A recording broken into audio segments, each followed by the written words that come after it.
Good guy. Yeah, he is. Good guy.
someone that I had actually asked to give us an escort from a lunch event here from the law enforcement community, but he declined to do that, so apologize for being a little bit late from lunch. But Sheriff Tony Spurlock.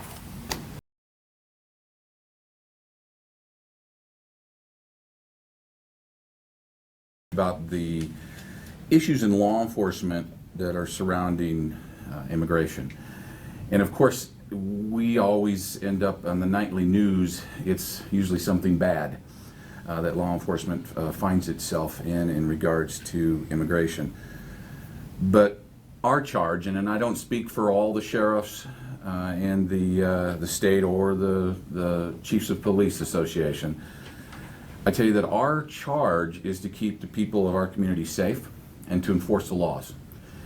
And what we need in law enforcement, quite frankly, is the ability for the federal government to work with the state in regards to enforcing those laws.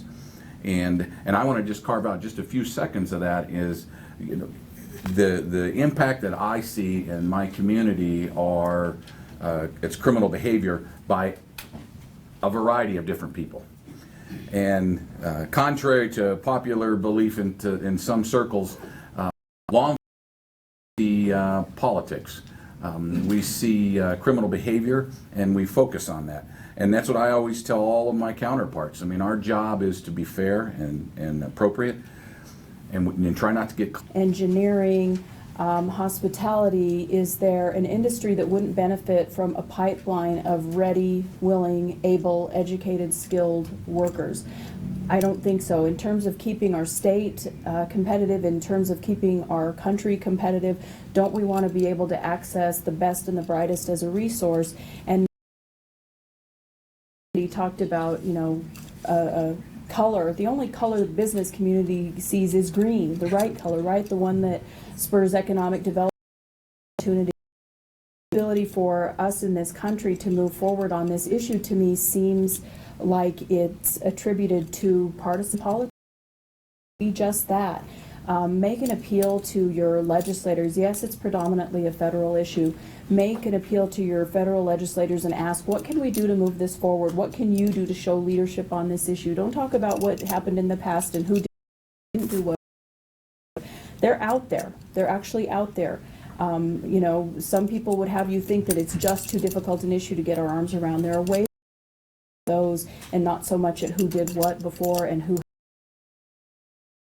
try to bring some leadership into this issue. So if I had an ask for many of you, it would be that. It was extremely disappointing, and in my a step forward but a step backward to these undocumented people is clearly a step backward. If you talk to law enforcement, I'm sure they would tell you, at least if you had a driver's license, at least if you had a place to start in terms of researching what someone has done or who they are or where they've been, it's a lot better than just having a stranger in front of you. We got some feedback recently from the leadership in the legislature that said that it's more of a resource issue with the Department of Revenue, that it's simply taking them too long to be able to process any individual. With all due respect to that agency, I'm sure everybody here has had that experience that it takes a little bit long to get through that agency, but is it really the only one? And is this one the right one to target at this moment in time, or are there government inefficiencies everywhere, and maybe we should have a comprehensive plan to address each one of those as opposed to just focusing on this one? So that would be my ask of you. Please make an appeal to your legislators to help us find a path forward and not focus so much on who comes up with what and who said what. Thank you for your time.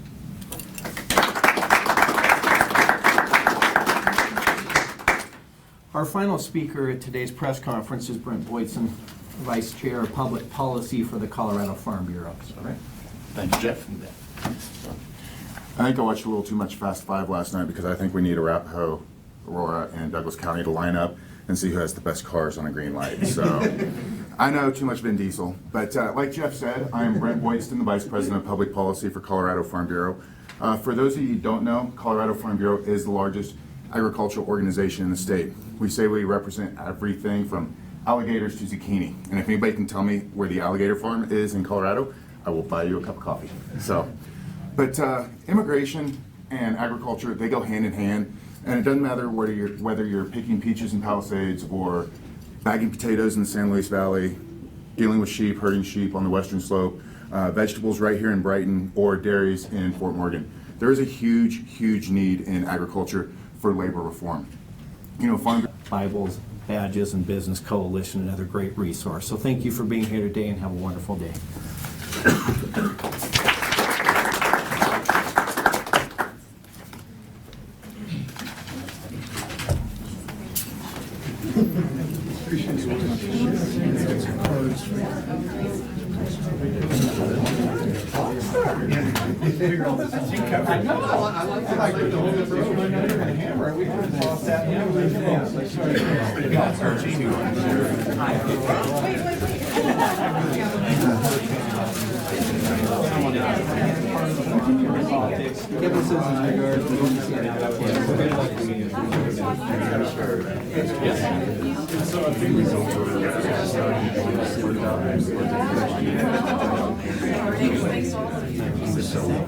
I know. It's her job, yeah. You know, either. I mean, yeah, exactly. I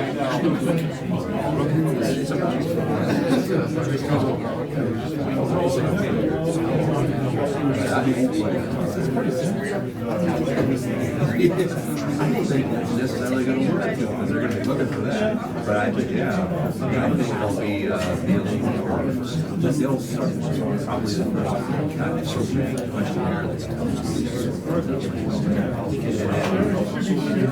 After that, it's going to be called. Yeah, all these issues. And they never ate. I know. And then you're sitting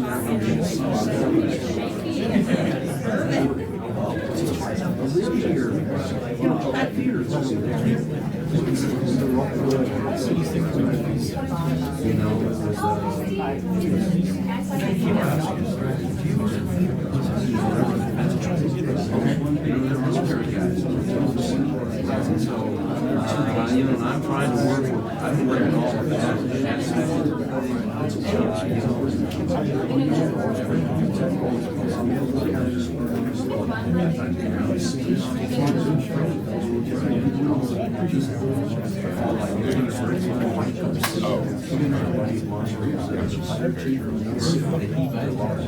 that.